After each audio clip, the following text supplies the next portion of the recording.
The science of the 19th century that gave rise to this perspective has been eclipsed by major developments in science over the last 100 years in three main areas: cosmology, physics, and biology. Let me talk first about the cosmology or the astronomy.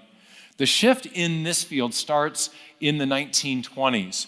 There's a now famous astronomer named Edwin Hubble. Most of us have heard of him because of the famed Hubble telescope. It's kind of a bummer for him because he's a really great scientist. He got a telescope named after him, and it's always broken, and they have to go up there and fix it. But anyway, Hubble starts working in the 20s. He comes out of the field of law into astronomy at a really propitious time. They're building these great dome telescopes. This is the 100-inch diameter telescope at Mount Wilson that Hubble used. And using these great big telescopes, the astronomers are able to, at this time, to start resolving these onto photographic plates, the light coming from little tiny, distant, previously indistinct points of light in the night sky. And it turns out that these little indistinct points, once the light is collected over with a long exposure on a photographic plate through these big telescopic lenses, the light starts revealing structure. And this is a picture of what's called a spindle nebula. And there were others, spiral nebulas. And, that's a spiral. And here's another spiral nebula. Now, this reignited a debate that had been going on in astronomy between astronomers who thought that our Milky Way galaxy was the only galaxy, and other astronomers who thought that there were other galaxies beyond the Milky Way, island universes, if you will, beyond the Milky Way. And this was called the Great Debate in the 1920s. But in 1924, Hubble was able to settle this debate by using some new techniques for estimating distances. He was able to determine that the Andromeda Nebula was actually the Andromeda Galaxy, that it was a separate galaxy. And the way he was able to show that is he was using these new techniques for measuring distances. He determined that the Andromeda Galaxy, one of the closest ones to us, is 900,000 light years away. That was his estimate at the time. And the astronomers thought at the time the Milky Way was only 300,000 light years across. So clearly it had to be way beyond the Milky Way. Therefore, it was a separate galaxy, and the Andromeda Nebula, which just meant gas cloud, was renamed the Andromeda Galaxy. That was pretty awesome. And as they began to look at other points of light using these same techniques, they found that there were galaxies in every direction of the night sky. In fact, if you look at this little square that's highlighted on the PowerPoint, that's like a little tiny part of the visual field, maybe like a dime at arm's length. And now if we were to magnify that, it reveals galaxies galore in even the tiniest little quadrant of the night sky. And the current estimate is that there are about 200 billion galaxies in the visible universe. So in just the space of a decade, our sense of the immensity of the universe was just magnified incredibly. Now that was an amazing discovery, but even more important was what was discovered as a result of the light coming from these galaxies. Turns out that the light was redder than the scientists expected. You know how if you shine light through a prism and it separates into colors, the red through to the blue and the violet, and the red light has a long wavelength. And if an object is emitting light and moving away, it will cause the wavelength of the light to stretch out, and it will look redder than it would otherwise look. So the light coming from the gases in these faraway galaxies looked redder than similar light would look coming from if we looked at it in the spectra in a laboratory. And they call this the redshift. In other words, the wavelength was stretched out. It's kind of like the Doppler shift with sound. When if a train whistle goes by, it goes, the sound, well, that's the wavelength of the sound stretching out. The same thing happens with light. And so the scientists were able to discern that the galaxies are actually moving away from us. That's what the redshift meant. Now that had incredible implications for the question of the origin of the universe itself. Hubble used data from an unsung hero in astronomy named Vesto Slipher about this redshift. And so here's the implication of all this. If the galaxies are moving away from us in every direction in the forward direction of time. The only way that could be true is if there is a kind of spherically symmetric expansion of the universe, that everything is expanding in the forward direction. So if we think of, I got a visual aid, in the forward direction of time, you have the universe getting bigger, bigger and bigger, and the galaxies, every galaxy getting further and further away from every other galaxy. But if you wind the time clock backwards, if you back extrapolate, and you think, well, what was the universe like 100 years ago, or 1,000 years ago, or 1,000,000 or 1,000,000,000, or however far back you go, eventually you get to the point where all that galactic material is going to congeal or would have come back to the same point, a point marking the beginning of the expansion of the universe, and arguably the beginning of the universe itself. And so we have, from observational astronomy, the first hint that the universe has not been here eternally. It's not eternal and self-existent, but rather it had a beginning. This is one of Hubble's plots showing that there was a law. The further out the galaxies are, the faster they're moving away. And that, again, can only be true if the universe is expanding in this spherically symmetric way. Now, about this time, actually a little before this time, there was a famous physicist with really bad hair who had come to a very similar conclusion, and this was Albert Einstein. He was in the 19-teens, still working in Germany. Eventually he came to Princeton to escape the Nazis. But in the teens, he came up with another theory, a new theory of gravity known as general relativity. And we talked a little bit about this last night, but it's basically the conceptual idea behind it is that matter causes space to bend, such that other matter passing through that space will have its motion changed by those preferred lines of trajectory. So as a result of this, he's thinking, well, if matter causes space to bend, then that means that if all you have in the universe is that gravitational field, then everything should be collapsed onto itself into something like a black hole. But we don't live in a universe like that. We live in a universe where there's massive bodies separated by empty space. So there must be some countervening force of expansion to offset the gravitational force, which means that the universe must be in some way dynamic. There's something pushing outward. But if something's pushing outward, then it would imply that there could have been a beginning. And that troubled Einstein.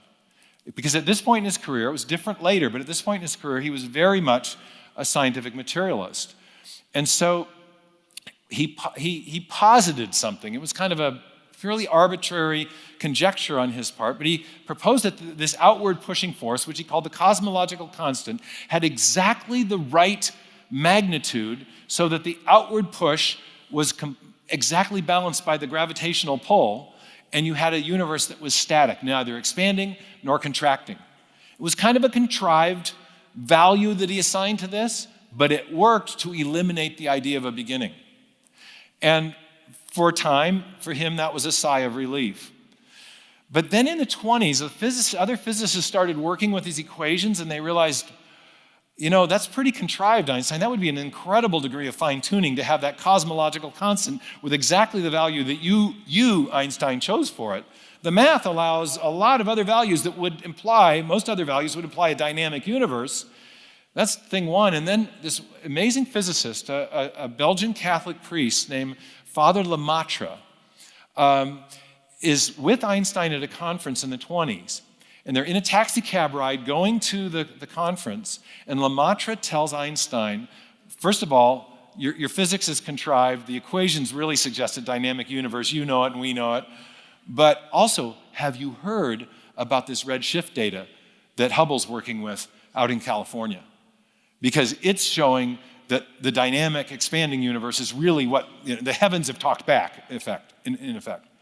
And Einstein listened to Lemaitre and eventually made his way out at Hubble's invitation to Pasadena, California, and had a peek for himself through the Hooker 100-inch telescope, and came out and announced to the media after seeing this in his heavy German accent.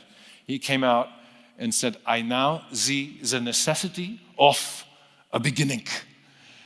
and later explained that the value, this arbitrary value he chose for the cosmological constant, was the greatest mistake of his scientific career, because he allowed his philosophical presuppositions, his predilections, to determine his scientific theory rather than letting the evidence decide the question. And anyways, a great moment in the history of science. It established what is now known as the Big Bang theory, when you have this convergence of theoretical physics, general relativity with observational astronomy, and that in turn established that the universe had a beginning. Now, Einstein was not the only scientist at the time who didn't like this. Sir Arthur Eddington, a famous British astrophysicist, said this. He said, "Philosophically, the notion of a beginning of the present order is repugnant to me. I should like to find a genuine loophole. I simply do not believe the present order of things started off with a bang. The expanding universe is preposterous. It leaves me cold," he said. This in psychology is known as the theory of denial. You notice what the evidence he's citing? He's not citing it. He says, philosophically, he doesn't like it. And later physicists, because you have to ask, well, what's the big deal? Why are physicists so upset about the idea of a beginning? Princeton physicist Robert Dicke put it this way. He said, an infinitely old universe would relieve us of the necessity of explaining the origin of matter at any finite time in the past. If matter itself comes into existence, then you can't invoke matter as the cause of the origin of the material universe. You need something that is immaterial, that transcends matter. And this conclusion was highlighted later in the 1960s by some work by Stephen Hawking. There's a bigger story here that I'm compressing, and maybe with Guillermo, we can talk a bit more about it. After the Big Bang was proposed, there were some other models proposed, the steady state model, the oscillating universe model. These were each attempts to preserve an infinite universe that didn't have a beginning.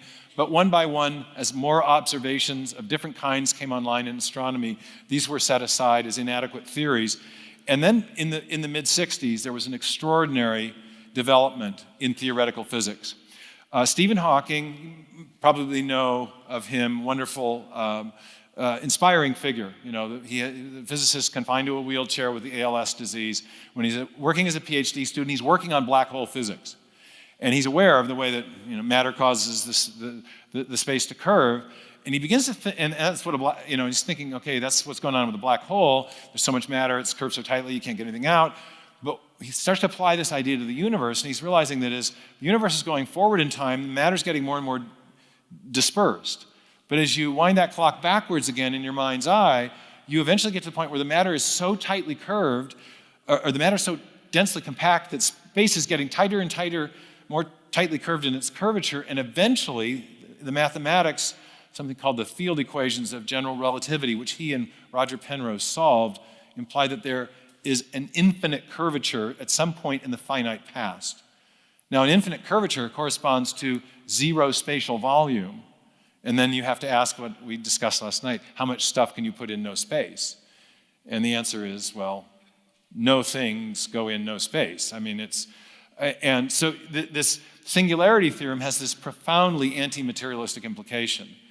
And it happens that Hawking worked for much of the rest of his life to try to, as W.C. Fields put it, he was looking for a loophole. He was looking for a way around this conclusion. Hawking was a really interesting figure. He was a kind of theologically sensitive, even you could say God-obsessed atheist. And so he was aware of what he'd shown in 1968 with Penrose, but then he was developing other ideas, one called quantum cosmology, which we can discuss in the Q&A, and which I discuss at length in my new book, trying to find a way around this conclusion. But the straightforward application of general relativity to the origin of the universe implies a creation event.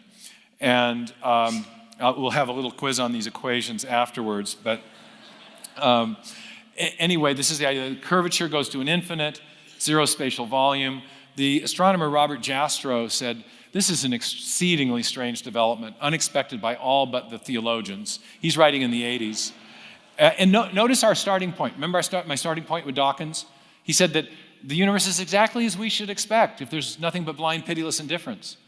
But these astronomers are saying, no, this is totally unexpected from a materialistic standpoint, but it was expected by the theologians. And Jastrow went on to say, for the scientist who's lived by his faith in the power of reason, the story ends like a bad dream. He's scaled the mountains of ignorance. He's about to conquer the highest peak. And as he pulls himself up over the final rock, he's greeted by a band of theologians who have been sitting there for centuries,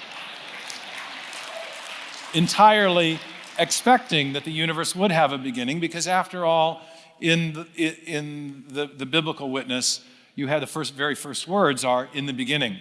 Arno Penzias, one of the leading physicists who played a big role in this story in refuting what's called the steady state theory with his work on what's called the cosmic background radiation, put it this way. He said, the best data we have concerning the Big Bang are exactly what I would have predicted had I nothing to go on but the 5 books of Moses, the Psalms, and the Bible as a whole. And indeed, it is rather striking. The first words of the Bible are in the beginning. In the epistles in the New Testament, there are 2 different mentions of the plan of God existing before the beginning of time, which is really striking in light of relativity theory, because the singularity theorem implies that time itself is a created entity which has a beginning. And there's even mentions, 11 or 12 separate mentions in the Tanakh, the Hebrew Bible, of God stretching out the heavens, either having stretched or stretching out the heavens. So this new cosmology is in a way very much expected on this, from the standpoint of theism. It also helps revive an ancient argument for the existence of God that went like this. Everything that begins to exist must have a cause. The universe began to exist, and the universe therefore must have a cause separate from itself. All causes are separate from their effects. We call that transcendent or separate cause God.